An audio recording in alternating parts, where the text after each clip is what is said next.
ಸದ್ದಿಲ್ಲದೆ ಹಾಲಿ ಮತ್ತು ಮಾಜಿ ಶಾಸಕರ ಬೆಂಬಲ ಕೋರಿ ಟೀಮ್ ಬಲವರ್ಧನೆಗೆ ಪ್ಲಾನ್ ಅನ್ನ ಮಾಡ್ತಾ ಇದೆ. ಅಸಮಾಧಾನಿತರೆಲ್ಲ ಒಂದುಗೂಡೋ ಕೆಲಸ ಇದು. ಈಗಾಗಲೇ ಬೆಂಗಳೂರು ಬೆಳಗಾವಿಯಲ್ಲಿ ಗೌಪ್ಯ ಸಭೆ ನಡೆದಿದೆ. ಸಭೆಯಿಂದ ಸಭೆಗೆ ರೆಬಲ್ಸ್ ಟೀಮ್ನಲ್ಲಿ ಭಿನ್ನರ ಸಂಖ್ಯೆ ಹೆಚ್ಚಳವಾಗ್ತಾನೆ ಹೋಗ್ತಾ ಇದೆ. ಮೂರನೇ ಸಭೆ ಹೊತ್ತಿಗೆ ಮತ್ತಷ್ಟು ಅತೃಪ್ತರನ್ನ ಒಟ್ಟುಗೂಡಿಸುವಂತ ಪ್ಲಾನ್ ಇಲ್ಲಿ ಇದೆ. ಹಾಗಿದ್ದಾಗ ಯಾರು ಬೆಳಗಾವಿ ಅಂದ ತಕ್ಷಣ ಸಡನ್ ಆಗಿ ಬಂದ್ಬಿಡುತ್ತೆ. ಸಡನ್ ಆಗಿ ತಲೆಯಲ್ಲಿ ಬರೋದೇ ಒಂದೇ ಹೆಸರು. ಈಗ ಅಲ್ಲಿ ದೃಶ್ಯಗಳಲ್ಲಿ ಕಾಣಿಸ್ಕೊಳ್ಳೋ ತಕ್ಷಣ ರೆಬಲ್ಸ್ಗಳು ಯಾರಿದ್ದಾರೆ ಅಂತ ಗೊತ್ತಾಗುತ್ತೆ. ಯಡಿಯೂರಪ್ಪ ವಿಜೇಂದ್ರ ವಿರುದ್ಧ ಬಂಡಾಯಕ್ಕೆ ಬಲವರ್ಧನೆಯ ಕಸರತ್ತನ್ನು ಮಾಡ್ತಾ ಇದ್ದಾರೆ. ಹೈಕಮಾಂಡ್ ಎದುರು ಶಕ್ತಿ ಪ್ರದರ್ಶನದ ಗುರಿಯನ್ನ ಹೊಂದಿರೋದು, ಆ ಮೂಲಕ ಪಕ್ಷದೊಳಗೆ ಪರಿವರ್ತನೆಯ ಡಿಮ್ಯಾಂಡ್ ಅನ್ನು ಮಾಡ್ತಾ ಇರೋದು. ಮೈತ್ರಿಯಿಂದ ಬಿಜೆಪಿ ಶಕ್ತಿ ಕುಂದುವ ಆತಂಕ ಇದೆ. ಜೆಡಿಎಸ್ ಜೊತೆಗೆ ಮೈತ್ರಿಗೂ ರೆಬಲ್ಸ್ ಪಾಳೆಯ ವಿರೋಧವನ್ನು ವ್ಯಕ್ತಪಡಿಸ್ತಾ ಇರೋದು. ಲೋಕಸಭೆ ಚುನಾವಣೆಯಲ್ಲೂ ಕೂಡ ಹೆಚ್ಚು ಲಾಭ ಮಾಡಿಕೊಂಡಿದ್ದೇ ಜೆಡಿಎಸ್ ಅಂತ ಹೇಳ್ತಾ ಇರೋದು. ಪಾದಯಾತ್ರೆಯಲ್ಲೂ ಕೂಡ ಹೆಚ್ಚಿನ ಮೈಲೇಜ್ ಸಿಕ್ಕಿದ್ದು ಕುಮಾರಸ್ವಾಮಿಗೆ. ಹೀಗಾಗಿ ಬಳ್ಳಾರಿ ಪಾದಯಾತ್ರೆಯಲ್ಲಿ ಜೆಡಿಎಸ್ ಹೊರಗಿಡುವುದು ಸೂಕ್ತ ಅಂತ ಈಗ ಇಟ್ಕೊಂಡಿದ್ದಾರೆ.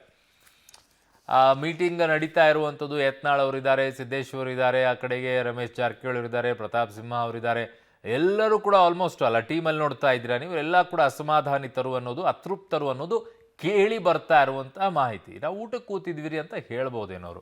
ನನ್ನ ಸಹೋದ್ಯೋಗಿ ಮಸೂದ್ ಇದ್ದಾರೆ. ಮಸೂದ್, ಈಗ ಅತೃಪ್ತರ ಗುಂಪಿನಲ್ಲಿ ಸಂಖ್ಯಾಬಲ ಅತಿ ಹೆಚ್ಚಾಗ್ತಾ ಹೋಗ್ತಾ ಇದೆ ಅಂತ ಅಂದರೆ ಒಟ್ಟುಗೂಡಿಸುವಂತಹ ಶಕ್ತಿ ಕೂಡ ಅಷ್ಟೇ ಆಗ್ತಾ ಇದೆ. ಮುಂದಾಳತ್ವವನ್ನು ವಹಿಸಿಕೊಳ್ತಾ ಇರೋದು ಯಾರು ಅಂತ ಮಸೂದ್? ಅರುಣ್, ಸ್ವಲ್ಪ ದಿನಗಳ ಹಿಂದಷ್ಟೇ ಬೆಂಗಳೂರಿನಲ್ಲೂ ಕೂಡ ಈ ಅತೃಪ್ತರು ಸಭೆ ಮಾಡಿದರು. 6-7 ಜನ ಅಷ್ಟೇ ಇದ್ದರು. ಅನಂತರ ಮೊನ್ನೆ ಬೆಳಗಾವಿಯಲ್ಲಿ ಗೌಪ್ಯ ಸಭೆ ಮಾಡಿದ್ರು. ಅಲ್ಲಿ 12 ಜನ ಸೇರಿದ್ರು. ಮತ್ತೊಂದು ಸಭೆ ಬೆಂಗಳೂರಿನಲ್ಲಿ ಮಾಡಬೇಕು ಅಂತ ತೀರ್ಮಾನ ಮಾಡ್ಕೊಂಡಿದ್ದಾರೆ. ಅಲ್ಲಿ ಹತ್ತಿರ 20 ಜನ ಯಾರೆಲ್ಲ ಅತೃಪ್ತಿ ಹೊಂದಿದಾರೋ ಅವ್ರನ್ನ ಸೇರಿಸಿ ಸಭೆ ಮಾಡಬೇಕು ಅನ್ನುವಂತಹ ನಿರ್ಧಾರಕ್ಕೆ ಬಂದಿದ್ದಾರೆ. ಹೈಕಮಾಂಡ್ ವಿಚಾರದಲ್ಲಿ, ಅಂದರೆ ಹೈಕಮಾಂಡ್ ಮುಂದೆ ಏನೆಲ್ಲ ಡಿಮ್ಯಾಂಡ್ ಇಡಬೇಕು, ಏನೆಲ್ಲ ದೂರ ಇಡಬೇಕು, ಇಲ್ಲಿ ರಾಜ್ಯ ಬಿಜೆಪಿಲಿ ಏನೆಲ್ಲ ಆಗ್ತಿದೆಯೋ ಅದನ್ನೆಲ್ಲವನ್ನು ಕೂಡ ಅಲ್ಲಿ ಇಡಬೇಕು. ಅಂದರೆ ಇವ್ರ ಕಡೆ ಬಲ ಇರಬೇಕು. ಆ ಹಿನ್ನೆಲೆಯಲ್ಲಿ ತಮ್ಮ ಟೀಮ್ನ ಇನ್ನಷ್ಟು ಜಾಸ್ತಿ ಮಾಡ್ಕೋಬೇಕು, ಸ್ಟ್ರಾಂಗ್ ಮಾಡ್ಕೋಬೇಕು ಅನ್ನೋ ನಿಟ್ಟಿನಲ್ಲಿ ಸದ್ದಿಲ್ಲದೆ ಕಸರತ್ತನ್ನು ಮಾಡ್ತಿದ್ದಾರೆ. ಯಾರಿಗೆಲ್ಲ ಅತೃಪ್ತಿ ಇದೆಯೋ, ಅಸಮಾಧಾನ ಇದೆಯೋ ವಿಜೇಂದ್ರ ಯಡಿಯೂರಪ್ಪನವ್ರ ವಿರುದ್ಧ, ಅವ್ರನ್ನ ಒಟ್ಟುಗೂಡಿಸುವ ಪ್ರಯತ್ನ ಮಾಡ್ತಾ ಇದ್ದಾರೆ. ಹಾಲಿಗಳು, ಮಾಜಿಗಳು ಅವ್ರನ್ನ ಅವ್ರನ್ನ ಸಂಪರ್ಕ ಮಾಡಿ ಒಟ್ಟುಗೂಡಿಸುವಂಥ ಪ್ರಯತ್ನ ಮಾಡ್ತಿದ್ದಾರೆ. ಅರವಿಂದ್ ಲಿಂಬಾವಳಿ ಟ್ವೀಟ್ ಮಾಡಿದ್ರು, ಅವ್ರನ್ನ ಸಂಪರ್ಕ ಮಾಡಿ ಬೆಳಗಾವಿ ಸಭೆ ಕರೆಸ್ಕೊಂಡ್ರು. ಪ್ರತಾಪ್ ಸಿಂಹ ಅವ್ರನ್ನು ಕೂಡ ಕರೆಸ್ಕೊಂಡ್ರು. ಕುಮಾರ್ ಬಂಗಾರಪ್ಪ ಅವ್ರನ್ನು ಕೂಡ ಕರೆಸ್ಕೊಂಡ್ರು. ಶಶಿಕಲಾ ಜೊಲ್ಲೆ, ಅಣ್ಣಾ ಸಾಹೇಬ್ ಜೊಲ್ಲೆ ಇವರೆಲ್ಲರೂ ಕೂಡ ಒಟ್ಟುಗೂಡಿಸಿದ್ದಾರೆ. ಇನ್ನೊಂದಷ್ಟು ಜನ ಇದ್ದಾರೆ, ಅವ್ರನ್ನೂ ಕೂಡ ಒಟ್ಟುಗೂಡಿಸ್ಕೊಂಡು ಒಂದು ಟೀಮ್ ಮಾಡಿಕೊಂಡು, ಸ್ಟ್ರಾಂಗ್ ಟೀಮ್ ಮಾಡಿಕೊಂಡು ರಾಜ್ಯ ಬಿಜೆಪಿಯಲ್ಲಿ ಒಂದು ಪರಿವರ್ತನೆ ಆಗಬೇಕು. ರಾಜ್ಯ ಬಿಜೆಪಿ ಯಡಿಯೂರಪ್ಪ ಮತ್ತು ವಿಜೇಂದ್ರ ಹಿಡಿತದಿಂದ ಆಚೆ ಬರಬೇಕು ಅನ್ನೋ ನಿಟ್ಟಿನಲ್ಲಿ ಒಂದು ಡಿಮ್ಯಾಂಡನ್ನು ಹೈಕಮಾಂಡ್ ಮುಂದೆ ಇಡಬೇಕು. ಆ ಹಿನ್ನೆಲೆಯಲ್ಲಿ ಶಕ್ತಿ ಪ್ರದರ್ಶನವನ್ನು ಹೈಕಮಾಂಡ್ ಮುಂದೆ ಮಾಡೋದಕ್ಕೆ ಮುಂದಾಗಿರುವಂಥದ್ದು. ಜೊತೆಗೆ JDS ಜೊತೆ ಮೈತ್ರಿ ಕೂಡ ಈ ಒಂದು ಬಣಕ್ಕೆ ಇಷ್ಟ ಇಲ್ಲ. ಹಾಗಾಗಿ ಏನು ಬಳ್ಳಾರಿ ಚಲೋ ಮಾಡಬೇಕು ಅಂತ ತೀರ್ಮಾನ ಮಾಡ್ಕೊಂಡಿದ್ದಾರೆ ಸೆಪ್ಟೆಂಬರ್ 17ಕ್ಕೆ.